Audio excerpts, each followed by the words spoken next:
Muito bom dia, mais uma vez sejam bem-vindos a mais uma nossa aula de literatura, explanando aí sobre o pré-modernismo, que foi muito importante aí para nossa literatura. Por quê? Porque vai marcar, como acabamos de dizer, um período de transição. Então, na esteira dos nossos autores, nós temos aí o Euclides da Cunha, temos o Lima Barreto, e agora, pessoas, a parte 2 da nossa aula, nós vamos trabalhar com o Monteiro Lobato, lá do Sítio do Pica-Pau Amarelo. Mas não só de literatura infantil ficou aí o nosso amado Monteiro Lobato. Então, vamos compartilhar o nosso slide. Então, pessoas, é o seguinte, o Monteiro Lobato se reconhece autor ao acaso. Por quê? Ele veio de uma família muito. Ele veio, na verdade, de uma família que tinha condições. O avô dele era visconde de Tremembé, e ele morava no interior. Então, por morar no interior, ele tem o conhecimento da realidade. Professor, de qual interior nós estamos falando? Estamos falando do interior paulista. E aí, já na juventude, quase na fase adulta, este jovem escreve uma carta para o estado de São Paulo, onde ele vai dizer, não é, a realidade do campo, do interior paulista. E não era uma realidade muito agradável, era uma realidade em que cidades se encontravam desoladas depois que a produção de café migrou para o oeste, porque antes ela se concentrava ali no Vale do Paraíba, mas encontrou um melhor terreno no oeste paulista. Então, cidades que conheceram o gostinho, né, lá da plantação da graça do café, se encontraram em total descaso e em total abandono. Não somente isso, ele vai retratar também, dentro dessa carta, a condição do próprio paulista, do caipira do interior, como uma espécie de parasita, em que ele está ali numa localidade, ele absorve tudo que a terra tem a oferecer, ele destrói a terra e daí vai embora para uma outra localidade. Então, no meio dessas cartas, não é, que ele escreveu para o estado de São Paulo, ele descobriu aí, cara, até que eu tenho, né, uma vocação aí para ser escritor. Então, deixa eu olhar de novo essa minha carta, deixa eu ver se está tudo ok. Então, tá tudo ok, eu posso escrever algo em cima disso. Então, pessoas, ele vai escrever obras como, por exemplo, o Urepê, como Cidade, como é que é o nome da obra mesmo, meu Deus? Uh, Cidades Mortas, não é, que ele vai já vamos chegar nesse ponto, e que ele vai buscar retratar essa situação toda aí. Então, quando ele extrai essa concepção de que o sertanejo paulista, o caipira paulista, é uma pessoa atrasada, é uma pessoa ignorante, é uma pessoa que fica ali acocorada, olhando para o céu, esperando o Deus dará. Ele está justamente retratando a situação do interior paulista. Uma situação atrasada no tempo, uma situação em que as pessoas eram ignorantes ao extremo. Tanto é que na obra Urepês, ele vai, né, imortalizar a nossa personagem aí do Jeca Tatu, que representa muito bem o caipira paulista. Aquele caipira que fica lá acocorado, esperando as coisas acontecerem, que não faz nada, que não entende de nada e que simplesmente é um parasita da terra. Afinal, Urepê é o nome dado a um verme que lá, né, que vegeta no oco da madeira. Por que que ele faz essa associação? Porque ele vê que as pessoas exploravam muito a terra, queimavam a terra, empobreciam a terra, tiravam todos os nutrientes e quando não tinha mais nada iam para uma outra localidade, tal qual os próprios parasitas, não é? Os, os vermes, não é? Então tem aí uma coisa que beira o ridículo, tem uma coisa aí que beira o patético. E aí ele vai, não é, construir na personagem do Jeca Tatu, que depois foi explorada em outros recursos, como, por exemplo, foi garoto propaganda do Biotônico Foltora. Por quê? Por que dizia que o Jeca Tatu tinha tonalidade amarela, era pálido, era fraco, não tinha vontade de nada? verme, né? Então, ele estampou aí a coisa do remédio aí na biologia. Já com o conto, com a obra, perdão, Cidades Mortas, ele vai retratar aí o descaso e a desolação de certas cidades do interior paulista que sofreram, né, quando o café se deslocou para uma outra localidade. Mas ele vai se imortalizar mesmo com obras voltadas para o público infantil, que de início não agradaram a população. Por quê? Porque o Monteiro Lobato não abraçava o modernismo, ele não gostava das ideias. Por quê? Com o modernismo, houve a abertura do Brasil para a exploração de capital estrangeiro. Ou seja, muitos países estavam interessados nos recursos que o Brasil tinha a oferecer, sobretudo o petróleo. O Monteiro Lobato teve uma companhia aí de petróleo, mas veio a falência. E aí, com as obras, por exemplo, Sítio do Pica-Pau Amarelo, todo mundo gosta do Sítio do Pica-Pau Amarelo, marmelada de banana, bananada de goiaba, enfim. Você tem ali um ambiente que é utópico. Você tem ali um sítio que é autossuficiente, você não vê pessoas trabalhando ali, você não vê nada vindo de fora. O sítio dá tudo que as pessoas que moram ali precisam. Você não vê traços de uma relação escravista. Você tem os personagens negros, né, como a tia Anastácia, você vê o tio Barnabé, mas não há uma relação de servidão entre eles para com a Dona Benta. Dona Benta, dona do sítio, não é? Você vê o Visconde de Sabugosa e a Emília como personificações do próprio pensamento do Monteiro Lobato. Tanto é que a Emília falava, falava, falava.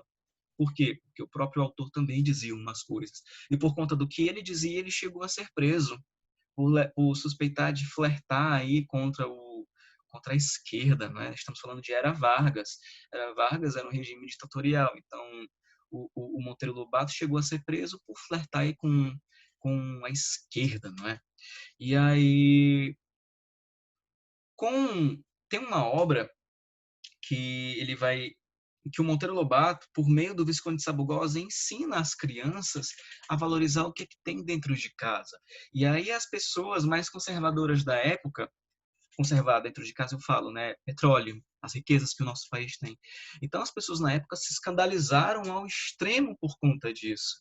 Diziam que as crianças estão lendo coisas imorais lá no sítio do Pica-Pau Amarelo por meio da boneca Emília, etc, etc, etc, mas o que eles tentaram abafar hoje virou, né, um ícone da literatura infantil. Resistiu por gerações e gerações e está aí, né? O que tem tudo a ver, por sinal. O problema é que as adaptações que a televisão fez, as duas adaptações, não foram a fundo na obra. Eles reinventaram. Então você vê dentro da obra televisiva, a última adaptação que foi pela Globo, né? Você vê sim uma relação de escravismo, né? A tia Anastácia, a tia Barnabé servindo a uma senhora branca. Então tem essa dentro da adaptação tem esse resquício, né? Enfim. Alguma pergunta, pessoas? Alguma pergunta? Não. Não. Não? Então tá ok. Passando.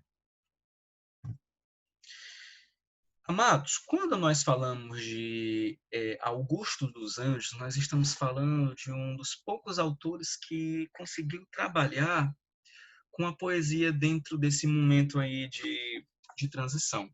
Por quê? Quem foi este senhor Augusto dos Anjos, né? Foi um autor de um único livro, o Eu, publicado aí em 1912, que teve uma forte influência não só simbolista, como naturalista e como parnasiano, né? Então, os principais focos da poesia dele foram a decomposição mesmo da matéria, daí a pegada naturalista, o sofrimento e a morte, e a metafísica, que são elementos trabalhados lá no simbolismo. E, novamente, a questão da podridão dentro da pegada naturalista. O parnasianismo se faz presente aí por conta da estrutura dos poemas, que abordavam, não é, termos científicos e escatológicos, ou seja, bem mesmo do campo das ciências, das biologias, etc, etc, etc. Tá? Por último, pessoal, nós vamos ter o nosso fofinho Graça Aranha, não é? A obra master dele, que foi publicada no mesmo tempo que Os Sertões do Euclides da Cunha, não é? Canaã. Pessoal, se vocês forem pegar o conceito de Canaã, é a terra prometida. Por que a terra prometida, professor? Porque dentro dessa obra, o cara que foi diplomata e serviu na Europa durante muito tempo, ele teve contato, não é, com as vanguardas. E quando ele retornou ao Brasil, ele teve aí a inspiração para construir Canaã. Então, o romance em si vai abordar a imigração alemã no estado do Espírito Santo. Não tem nada a ver com a Primeira Guerra, com a Segunda Guerra, mas sim naquele contexto do fluxo migratório europeu, por intermédio do conflito entre duas personagens principais, que é o Mikau e o Lentz. Essas duas personagens vão representar duas realidades, não é? Professor, que realidades são essas? Nós vamos ter aí, no caso, o Mikau, se pronunciar, não é se pronunciar esse nome, ele vai representar o otimismo, ele vai representar a confiança no universo, a confiança no futuro do Brasil e a força regeneradora. Ele vai representar aí nessa obra o universal. Tanto é que ele se envolve com uma moça chamada Maria, assim que ele chega no Brasil. E a Maria, ela foi abandonada, não é? Por ter sido acusada de matar o próprio filho. Na verdade, o filho é devorado por porcos, e aí as pessoas acreditam que ela matou o próprio filho. Então, o Milkau abraça a Maria, ele confia na Maria, ele deposita a esperança na Maria. A Maria enquanto brasileira e ele enquanto alemão, a união dos dois vai representar aí as raças novas, não é? O contato da miscigenação. Por outro lado, o Lenzer, não sei como se pronuncia também essa palavra alemã, ele é o outro, é o oposto. Ele vai representar as teorias racistas, né? Para ele, os brasileiros são um povo não tão legal. E por serem mestiços, eles estão condenados à dominação das raças, né? O Lanz acredita naquele ideal da raça ariana, da raça suprema, da vitória desses arianos e dominantes sobre o povo brasileiro, que por serem mestiços é um povo fraco e indolente. Então, o ideal dele se aproxima muito da questão da lei do mais forte, não é? Que diz o Darwin lá no naturalismo. Então, para Lantz, renovar o Brasil é cobri-lo com os corpos humanos dos arianos, ou seja, daquela raça superior. O que vai representar aí não é a agressividade do colonizador em cima lá do colonizado. Se você traça um paralelo aí com a com o início da colonização, você viu que o processo de colonização do Brasil foi muito cruel, ruiu por dentro. Então chega o colonizador dizendo que a cultura do colonizado é fraca e impõe goela abaixo a sua própria cultura. Então, dentro da obra Canaã, você vê que o Milkau e a Maria, quando eles fogem, eles vão em busca desse ideal é, de uma terra prometida que existe ali, né? E é a partir deles dois que vai se iniciar essa terra prometida. Então nós vamos ter aí um romance de ideias, pessoas. Nós vamos ter aí um objetivismo dinâmico, nós vamos ter aí uma filosofia, uma ficção, né, filosofante, digamos assim. Nós vamos ter também um sincretismo beirando o realismo quando ele trata aí do discurso objetivo do Lance, essa tentativa de impor uma superioridade ao povo brasileiro. Então, como a gente pode ver aqui na capa do livro, nós temos, né, o Mikau com a Maria e o ideal, olha só onde é que eles estão, em um cenário que beira um paraíso, a terra prometida simbolizada aí por Canaã, ok? Não sei se temos mais coisas. Então, pessoas, olha, nós temos aqui um esqueminha para vocês, para fixar melhor o que é que foi o pré-modernismo. Então, em poucas palavras, pré-modernismo, período literário conhecido. Cadê meu zoom? Cadê meu zoom? Período literário conhecido situa-se aproximadamente nas duas primeiras décadas do século XX, precedendo o movimento modernista de 22. Então, o que é que ele vai dizer aqui? Novamente o que eu falei para vocês.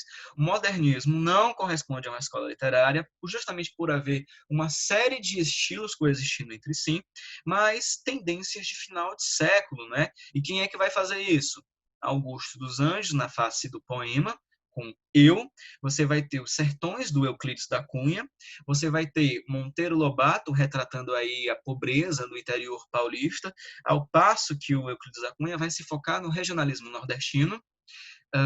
Você vai ter o Lima Barreto mostrando aí o Rio de Janeiro, o urbano e o ideal da República, e você vai ter o nosso maravilhoso Graça Aranha com Canaã e a questão da migração e a miscigenação de raças. Beleza, pessoal?